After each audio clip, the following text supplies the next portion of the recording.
اگر کسی کا حق ان پہ آتا ہو وہ جا کر کے طلب کر لے۔ بلال حبشی نے پورے مدینے میں اعلان کر دیا، جو بھی سنتا کہ رسول اللہ صلی اللہ علیہ وسلم نے اعلان کیا ہے، وہ شخص مسجد نبوی شریف میں جا کر کے حاضر ہو جاتا۔ کچھ ہی دیر کے بعد صحابہ کرام علیہم الرضوان مسجد نبوی شریف میں اکٹھا ہو گئے۔ بے شمار مجمع، آقا کریم صلی اللہ علیہ وسلم منبر پر بیٹھے۔ بیٹھنے کے بعد کھڑے ہو کر عرض کرتے ہیں، اے لوگوں سنو، اگر کسی کا حق مجھ پہ آتا ہو وہ مجھ سے طلب کر لے۔ اگر کسی کا حق مجھ پہ آتا ہو وہ مجھ سے مانگ لے۔ آقا کریم صلی اللہ علیہ وسلم نے اتنا کہا، ایک شخص کھڑے ہوئے، عرض کرتے ہیں، یا رسول اللہ، میرے آپ پر 3 درہم ہیں۔ یا رسول اللہ، آپ میرے 3 درہم دے دیجئے۔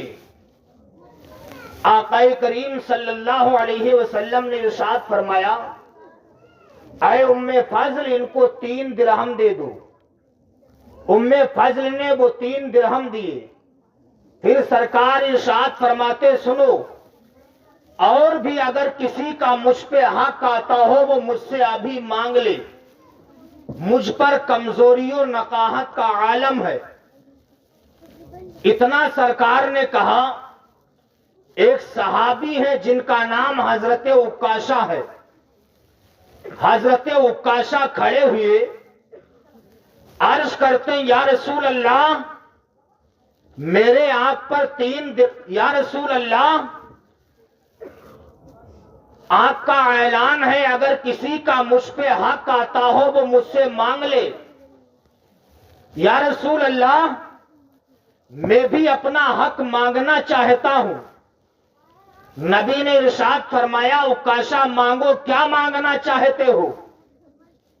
حضرت عکاشہ نے کہا، یا رسول اللہ، جب جنگ تبوک لڑی جا رہی تھی، جنگ تبوک کے موقع پر میری ننگی پیٹھ پر آپ سے ایک چابک لگ گیا تھا۔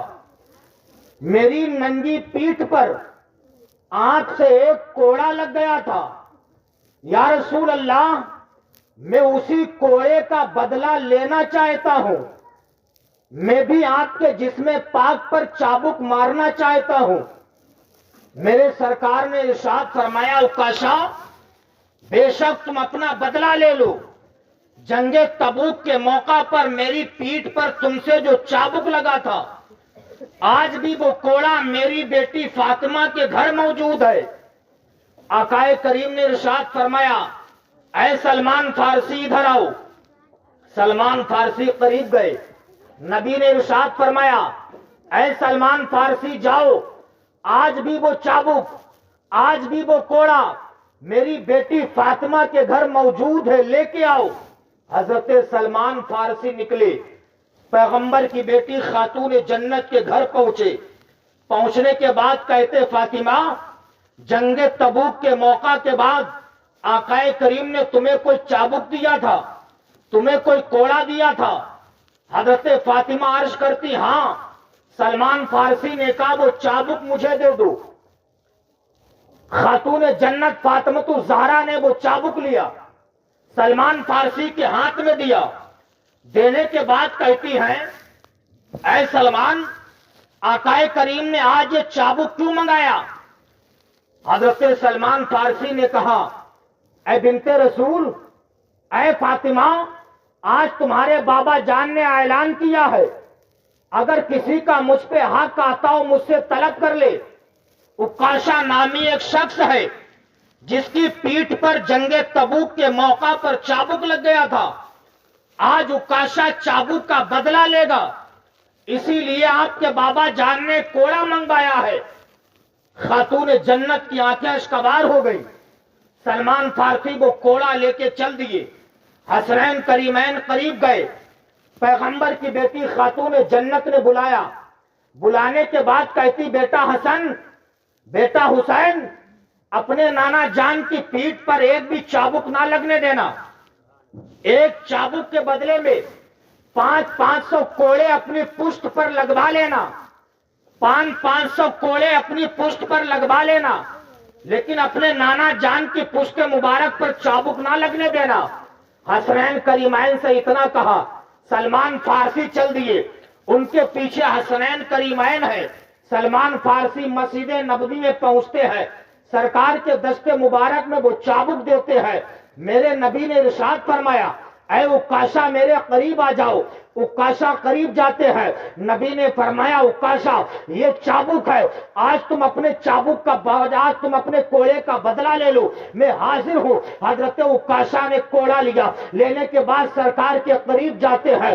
ابو بکر صدیق کھڑے ہوتے ہیں، عرض کرتے ہیں اے عکاشہ تجھے کیا ہو گیا ہے؟ تو رسول اللہ کی پیٹھ پر چابک مارنا چاہتا ہے. رسول اللہ بیمار ہے، ایک چابک کے بدلے میں 500 کوڑے ہماری پیٹھ پر مار لے، لیکن رسول اللہ کی پشت پر چابک نہ مارنا. عکاشہ کی سمجھ میں نہیں آتا ہے. حضرت ابو عمر فاروق اعظم کھڑے ہوئے عرض کرتے ہیں اے عکاشہ تجھے کیا ہو گیا؟ تو رسول اللہ کی پیٹھ پر چابک مارنا چاہتا ہے، ایک کوڑے کے بدلے میں 500 چابک ہماری پیٹھ پہ مار لے، لیکن رسول اللہ کے جسم پر چابک نہ مارنا. عکاشہ کی سمجھ میں نہیں آتا ہے. حضرت عثمان غنی کھڑے ہوئے عرض کرتے عکاشہ تجھے کیا ہو گیا؟ تو رسول اللہ کی پیٹھ پر چابک مارنا چاہتا ہے، ایک کوڑے کے بدلے میں ہمارے 500 کوڑے مار لے، لیکن رسول اللہ کی پشت پر چابک نہ مارنا. عکاشہ کی سمجھ میں نہیں آتا ہے. مولائے کائنات کھڑے ہوتے ہیں عرض کرتے عکاشہ تجھے کیا ہو گیا؟ تو رسول اللہ کے پیٹھ پر چابک مارنا چاہتا ہے، ایک کوڑے کے بدلے میں ہمارے 500 چابک مار لے، لیکن رسول اللہ کی پشت پر چابک نہ مارنا. عکاشہ کی سمجھ میں نہیں آتا ہے. حسنین کریمین پہنچتے ہیں عرض کرتے عکاشہ تجھے کیا ہو گیا ہے؟ ایک کوڑے کے بدلے میں ہمارے 500 کوڑے مار لے، لیکن میرے نانا بیمار ہے، میرے نانا کو اذیت نہ دینا، میرے نانا کو تکلیف نہ دینا. لیکن عکاشہ کی سمجھ میں نہیں آتا ہے. اب عکاشہ کھڑے ہو کر کے کہتا ہے یا رسول اللہ جب جنگ تبوک لڑی جا رہی تھی، جنگ تبوک کے موقع پر میری ننگی پیٹھ پر آپ سے چابک لگ گیا تھا. یا رسول اللہ میں بھی آپ کی ننگی پیٹھ پر چابک ماروں گا. یا رسول اللہ اپنا دامن ہٹائیے تاکہ میں آپ کی ننگی پیٹھ پر کوڑا ماروں. اللہ کے رسول نے اپنا کرتا شریف ہٹایا. حضرت عکاشہ کی نظر جب مہر نبوت پر پڑتی ہے، عکاشہ قریب جاتے ہیں، چابک کو پھینک دیتے ہیں، مہر نبوت کو بوسہ دیتے ہیں، عرض کرتے ہیں یا رسول اللہ میرا مقصد آپ کے جسم پر چابک مارنا نہیں تھا. یا رسول اللہ میرا مقصد آپ کے جسم سے اپنا جسم ٹچ کرنا تھا. اس لیے آپ کا فرمان ہے جس کا جسم ہمارے جسم سے ٹچ ہو گیا اس پر جہنم کی آگ حرام ہے. کہہ دیجئے سبحان اللہ، اور پیار سے کہہ دیں سبحان اللہ. یہ میرے سرکار ہے. نبی کا فرمان ہے جس کا جسم میرے جسم سے چھو گیا اس پر جہنم کی آگ حرام ہے. اسی لیے کسی عاشق صادق نے کہا ہے حبیبی یا رسول اللہ دوزخ میں تو کیا میرا سایہ نہ جائے گا، کیونکہ رسول پاک سے دیکھا نہ جائے گا. جنت میں وہ رسول ہمارا نہ جائے گا جب تک کہ ہر ایک امتی بخشا نہ جائے گا. کہہ دو سبحان اللہ. یہی حضرت بلال حبشی ہے. جنگ تبوک سے واپسی کے وقت جنگ تبوک کا موقع ہے. صحابہ جنگ کرتے کرتے تھک گئے. صحابہ کہتے یا رسول اللہ ہمارے پاس کھجوریں تھی ختم ہو گئی، پانی تھا ختم ہو گیا. یا رسول اللہ کھانے کا انتظام و انتظام کیجئے. نبی نے فرمایا صحابہ پریشان نہ ہو، انتظام و انتظام ہو جائے گا. صحابہ کہتے یا رسول اللہ بھوک سے نڈھال ہو گئے. یا رسول اللہ تلواریں کیسے چلائیں گے، کھانے کا انتظام کیجئے. یا رسول اللہ کھجوریں ختم ہو گئی، پانی ختم ہو گیا. نبی نے فرمایا بلال توشے دان کو جھاڑ کے دیکھو، ہو سکتا کچھ نکل آئے. حضرت بلال حبشی کہتے ہیں یا رسول اللہ کچھ نہیں ہے. نبی نے فرمایا بلال توشے دان کو جھاڑ کے تو دیکھو، ہو سکتا کچھ نکل آئے. حضرت بلال حبشی نے توشے دان کو جھاڑا تو کیا دیکھتے ہیں، 7 کھجوریں نکلی. کتنی؟ 7. نبی نے فرمایا بلال دسترخوان بچھاؤ. بلال حبشی نے دسترخوان بچھایا. نبی نے فرمایا بلال 7 کھجوریں رکھ دو. بلال حبشی نے دسترخوان پر 7 کھجوریں رکھ دی. نبی نے اپنا دست مبارک رکھا. رکھنے کے بعد کہتے صحابہ کھاؤ. صحابہ کہتے ہم نے پیٹ بھر کر کے کھجوریں کھائیں. جب سرکار نے اپنا ہاتھ ہٹایا تو ہم نے دیکھا 7 کی 7 کھجوریں موجود ہیں. کھجوریں کتنی ہیں؟ 7. کھانے والے صحابہ بے شمار. صحابہ کہتے جب سرکار نے اپنا دست مبارک ہٹایا تو میں نے دیکھا 7 کی 7 کھجوریں موجود ہیں. سبحان اللہ. اب حضرت بلال حبشی کہتے میں شش و پنج میں پڑ گیا. کھانے والے ہم بے شمار، کھجوریں تھی 7. سب نے پیٹ بھر کے کھجوریں کھائی ہیں. اچھا ایک بات بتاؤ، مدینہ شریف کی کھجوریں اگر مل جائیں کتنی کھاؤ گے معلوم ہے؟ کھاتے جاؤ گے یار. مدینہ شریف کی مل جائے، حالانکہ ہے تو مدینے ہی کی، لیکن جو حجاج کرام جاتے ہیں وہ ہم تبرکن کھاتے ہیں. تو کتنی بھی کم کھاؤ 10-15 تو کھائی جاؤ گے. یا گھر پہ ڈبہ لے کر کے کھجوروں کا بھی کھا جاؤ گے. اور عادت ڈالو گے صبح کھانے کی 4-5 ضرور کھاؤ گے. بے شمار صحابہ کھانے والے کھجوریں ہیں 7.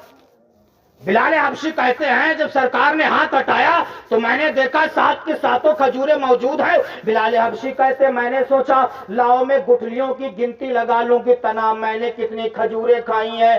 7 کھجوریں تھی. کہتے میں نے سوچا لا میں گٹھلیوں کا شمار کر لوں کہ تنہا میں نے کتنی کھجوریں کھائی ہیں. بلال حبشی کہتے جب میں نے گٹھلیوں کو گنا تو تنہا 54 کھجوریں میں نے کھائی تھی. کتنی؟ 54 کھجوریں بلال حبشی کہتے تنہا میں نے کھائی تھی. اور صحابہ نے کتنی کھائی ہوں گی؟ بلال حبشی کہتے تنہا 54 کھجوریں میں نے کھائی تھی. یہ میرے سرکار کا معجزہ ہے. سبحان اللہ. سرکار نے فرمایا بلال ان کو کل کے لیے رکھ لیا جائے. جب دوسرا دن آتا ہے پھر انہیں 7 کھجوروں کو میرے سرکار نے دسترخوان پہ رکھوایا.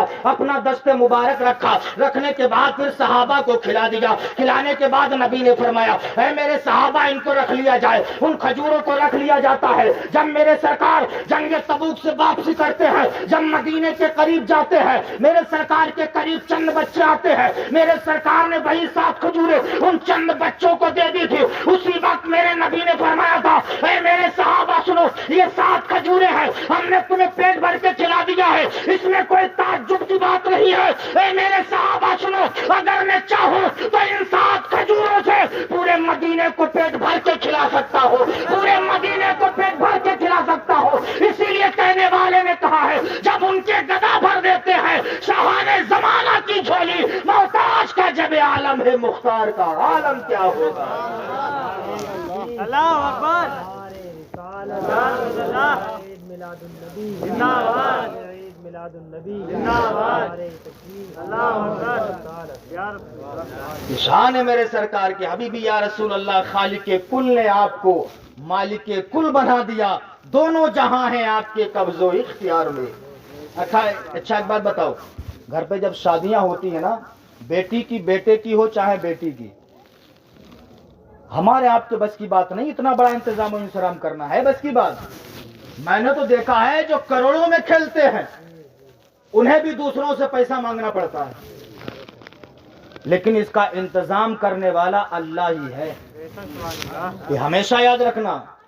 اس لیے اللہ فرماتا ہے کہ اگر میں تمہیں بیٹا دوں تب بھی میرا شکر ادا کیا کرو، اگر بیٹیاں دوں تب بھی میرا شکر ادا کرو.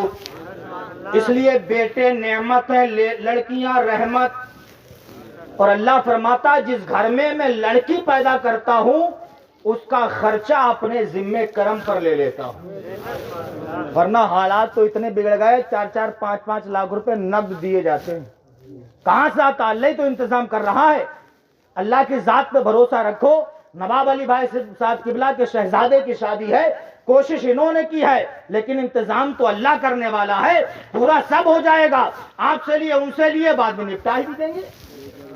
اللہ انتظام فرماتا ہے.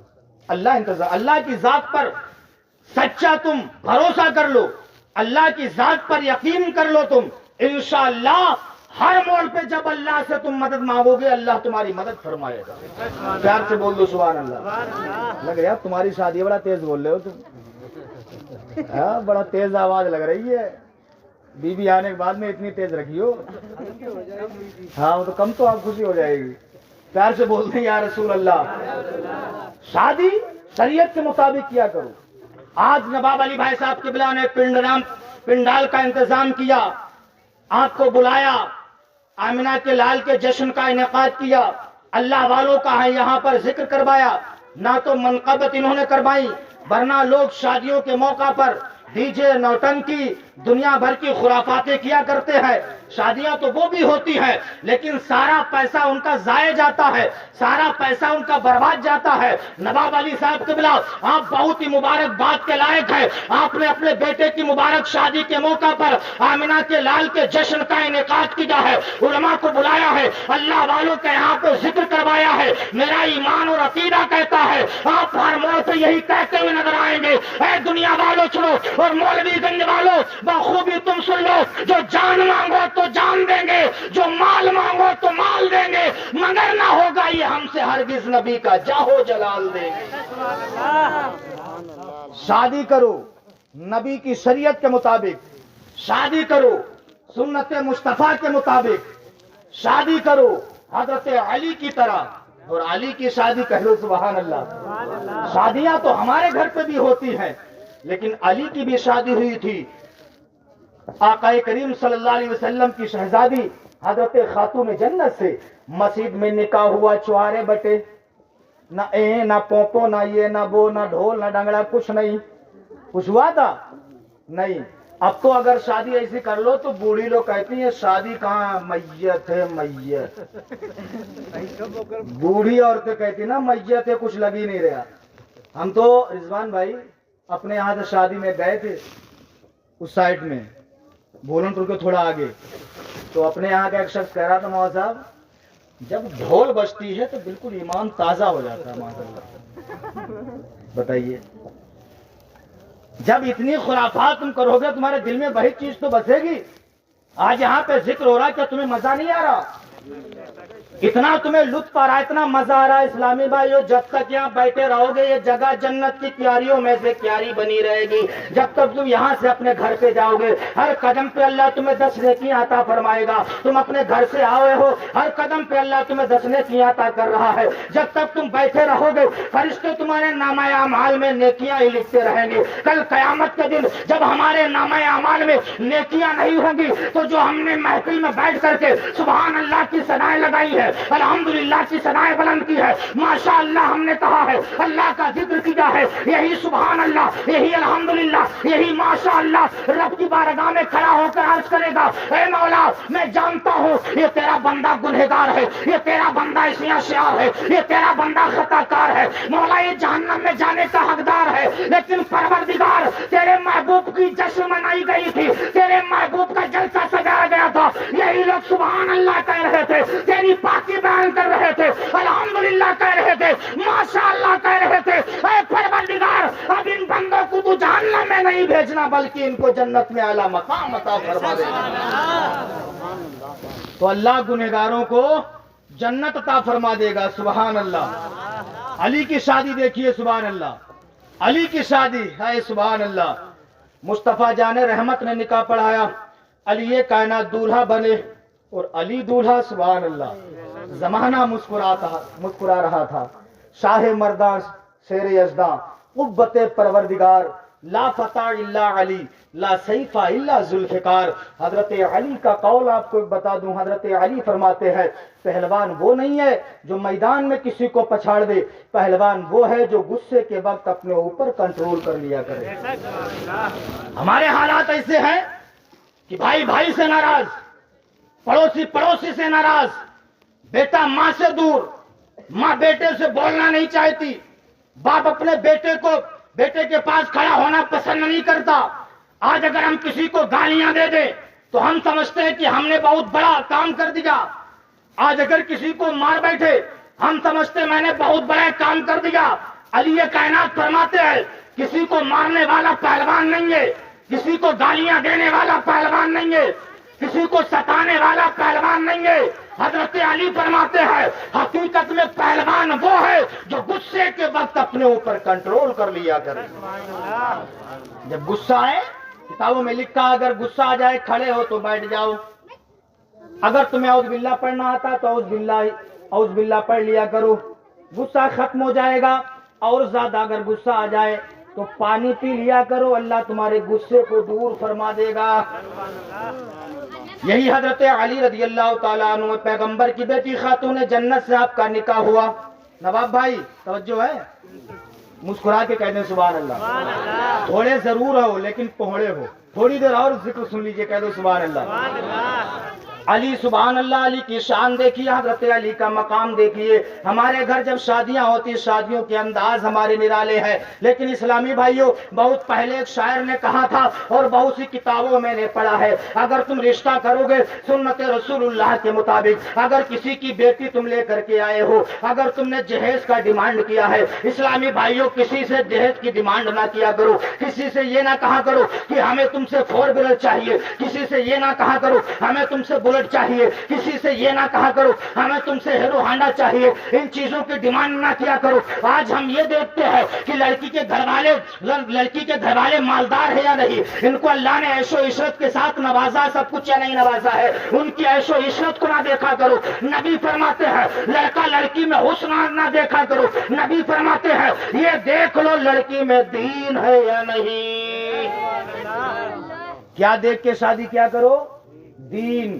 نبی فرماتے ہیں اگر تم نے دیکھ کے شادی کی کہ لڑکی کے اندر دین ہے تو تم یہاں بھی کامیاب ہو جاؤ گے، وہاں بھی کامیاب ہو جاؤ گے.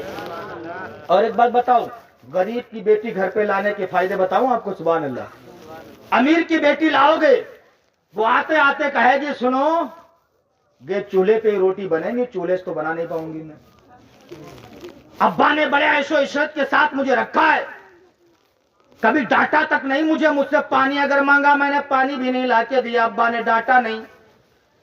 اور غریب کی اگر بیٹی لے کر کے آؤ گے وہ تمہارا مکان دیکھ کے خوش ہو جائے گی. تم چولہے پہ کہو گے چولہے پہ کھانا بنائے گی، کہو گے بھوکی رہو تو بھوکی بھی رہ لے گی. لیکن امیر کی بیٹی بھوکی نہیں رہ سکتی ہے. ایک فون اٹھائے گی ابا 3 دن سے یہاں کھانا ہی نہیں کھایا ہے. اور بنا کتنے ٹائم نہیں؟ ایک ٹائم. کتنے ٹائم ہو گیا؟ 3 دن سے کھانا ہی نہیں کھایا. اسپتال میں اگر ڈاکٹر 3 دن کھانے کے لیے بند کر دے، یا روزہ رکھتے ہیں نا 12-15 گھنٹے کا روزہ ہوتا ہے تو شام تک رکھنے والوں کو پتا ہے کیا حالت ہوتی ہے. ایسا لگتا ہے کچھ پیٹ میں رہ ہی نہیں گیا. اور جو 3 دن سے نہ کھائے گٹر گٹر ابا سے باتیں بھی کر رہی ہے، 3 دن سے کھانا بھی نہیں کھایا.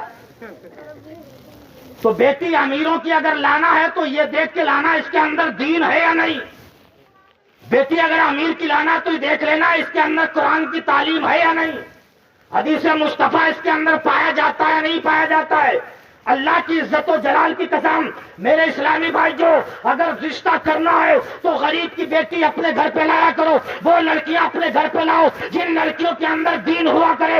اس لیے اگر غریب کی بیٹی تمہارے نکاح میں آ کر کے تمہاری گھر کی دہلیز پر قدم رکھ دے گی اور پڑھ لے گی بسم اللہ الرحمن الرحیم، تو اللہ کی عزت و جلال کی قسم اگر غریب کی بیٹی نے تمہارے گھر کی دہلیز پر قدم رکھ کے بسم اللہ الرحمن الرحیم پڑھ دیا تو اللہ اس کے قدموں سے اتنی برکتیں عطا فرمائے گا جن کا ہم اور آپ شمار نہیں کر سکتے. لیکن ہم ظاہر میں دیکھتے ہیں کہ ہمیں اتنا مل گیا. یہ نہ دیکھا کرو، دین دیکھیے. دین نماز کی پابند ہے یا نہیں، شریعت کی پابند ہے لڑکی یا نہیں، یہ دیکھ لیا کرو. حضرت علی کی بھی شادی دیکھ لو. لیکن اسلامی بھائیوں آج ہم نے شادیاں شریعت کے مطابق کرنا چھوڑ دیا ہے، اس لیے حالات ایسے بگڑ گئے ہیں، ایسے بگڑ گئے ہیں کہ میں کہہ نہیں سکتا ہوں. شریعت کے مطابق شادی کیا کرو، جب نکاح بھی بچوں کروایا کرو. اس لیے نبی فرماتے ہیں کہ نکاح کو آسان کر رہے ہیں، پوری دنیا میں ان کے نام کے شہرے ہو رہے ہیں. صبح قیامت تک اللہ والوں کا ذکر ہوتا رہے گا جنہوں نے نکاح کو سستا کیا ہے رسول اللہ کی سنت. حضرت علی نے فرمایا فاطمہ ٹھہرو، فاطمہ ٹھہرو. حضرت فاطمہ ٹھہر گئی. حضرت علی کائنات اندر گئے، جانے کے بعد ایک تشت لیا،